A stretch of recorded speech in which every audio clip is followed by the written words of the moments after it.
저희 3조는 섹스와 젠더를 넘어 양성평등의 사회로 라는 주제로 발표를 하겠습니다.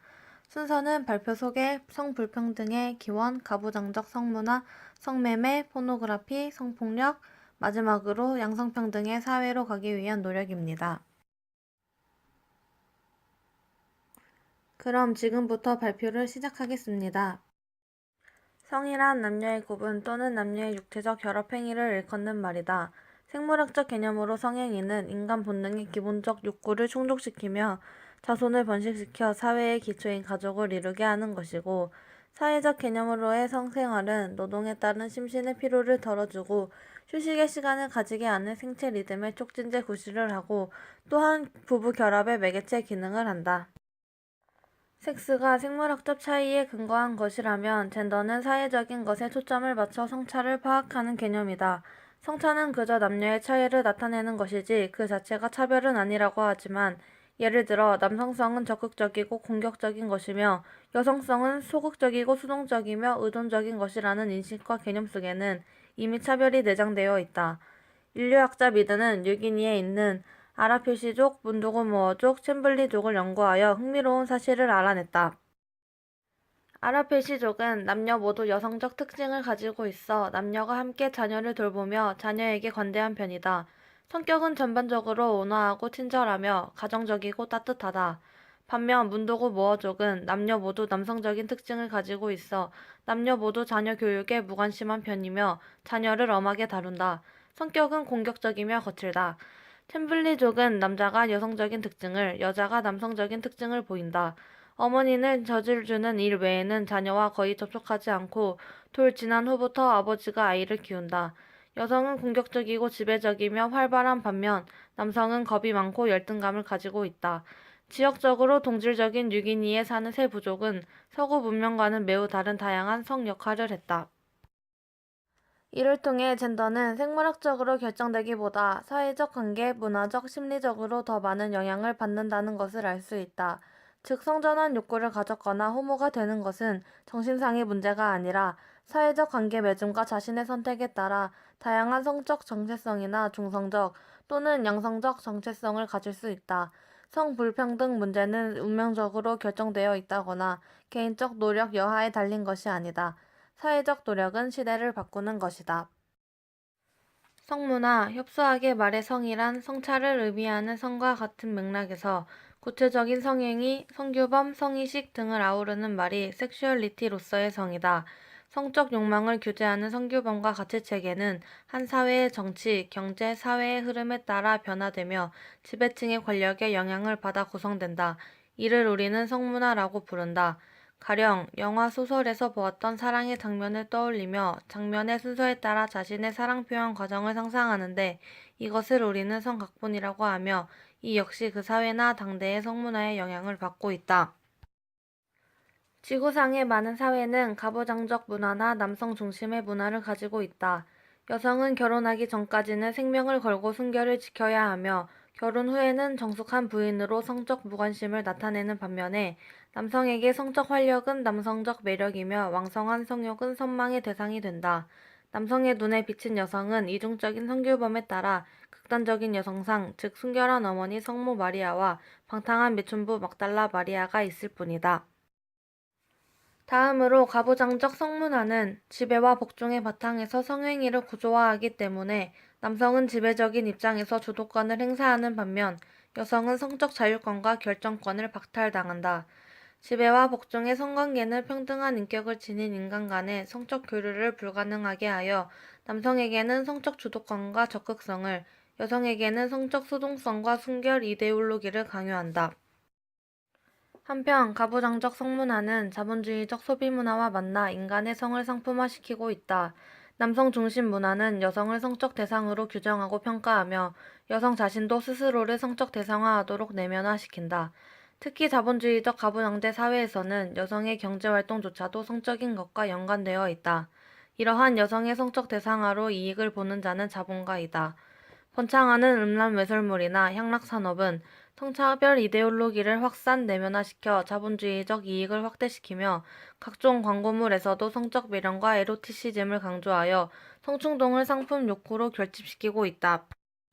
성매매란 일정한 대가를 주고받기로 하고 성교나 이를 준하는 행위로 정의된다. 이는 가부장적 성문화와 관련해 여성이 가장 직접적으로 피해를 받은 경우이며 여성을 대상화, 사물화하는 성폭력과 유사한 경험을 초래하기도 한다. 최근 성매매업 종사 인구는 150만 명을 넘어서고 있다. 일반인들의 성매매에 대한 잘못된 고정관념에는 여러 가지가 있다. 첫째, 성매매는 성폭력을 예방한다. 이는 성매매의 사회적 기능만을 강조하고 그 역기능은 간과한다는 점이 문제이다.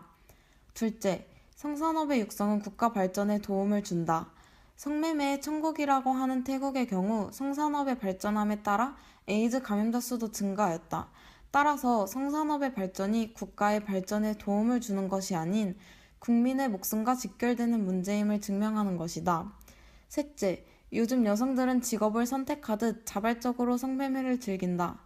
매체에는 여성들이 명품을 모으고 성형하기 위해 성매매를 한다고 보도하지만 사실 성차별에 따른 고용기회나 사회 진출에 제한이 있기 때문에 생활고로 인한 어쩔 수 없는 선택이 된다.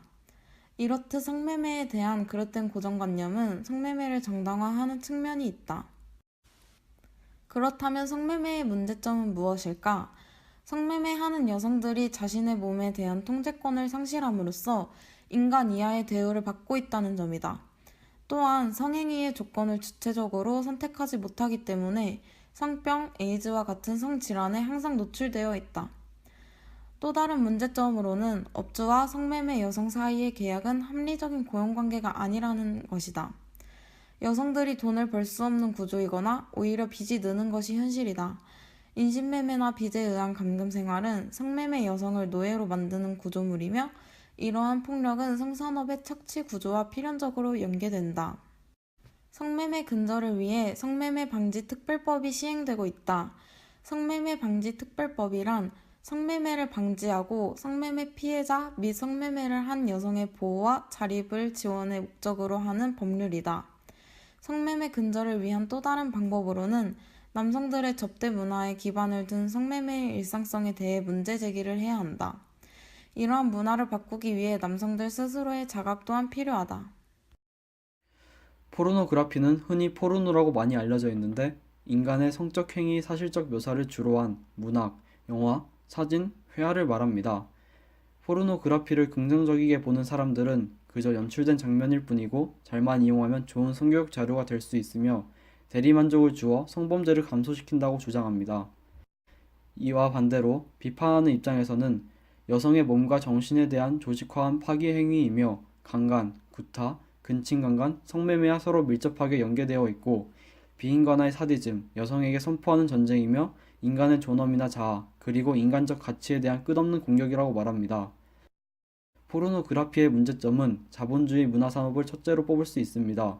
최근 정보화 산업과 결합하여 확장의 길을 걷고 있으며 이윤 추구를 위해서라면 양심도 체면도 없기 때문입니다. 그리고 소년에게 왜곡된 성관념을 심어주어 성범죄와 성행위의 차이조차 구별하지 못하게 하며 여성을 탈인격적 대상으로 생각하는 데 큰 영향을 미칩니다. 성폭력이란 상대방의 동의 없이 강제적으로 성적 행동을 하거나 성행위를 하도록 강요, 위압하는 행위를 말합니다. 성폭력의 범위는 성을 매개로 한 성이 다른 성에게 가하는 일련의 강제 및 통제 행위로서 신체적, 정신적, 언어적 폭력을 포함합니다. 대표적인 성폭력으로는 강간, 성추행, 성적 학대, 성희롱, 성기 노출, 음란 전화가 있습니다. 특히 성폭력의 한 유형이면서 일반인들이 잘 의식하지 못한 채 일상적으로 이뤄지는 것이 성희롱인데, 성희롱은 학교나 직장 같은 조직 내에서 위계적인 권력을 가진 자가 그렇지 않은 사람에게 원하지 않는 성적 접근을 강요하는 것을 말합니다. 성폭력을 당했을 때 대처 방법으로는 첫째, 부모님께 말씀드립니다. 둘째, 경찰에 신고합니다. 셋째, 증거물을 확보하기 위해 속옷을 빨지 않고 목욕을 하지 않습니다. 넷째, 의사 선생님의 진찰을 받고 안정과 휴식을 취하는 방법이 있습니다. 마지막으로 양성평등의 사회로 가기 위한 노력에 대해 알아보자.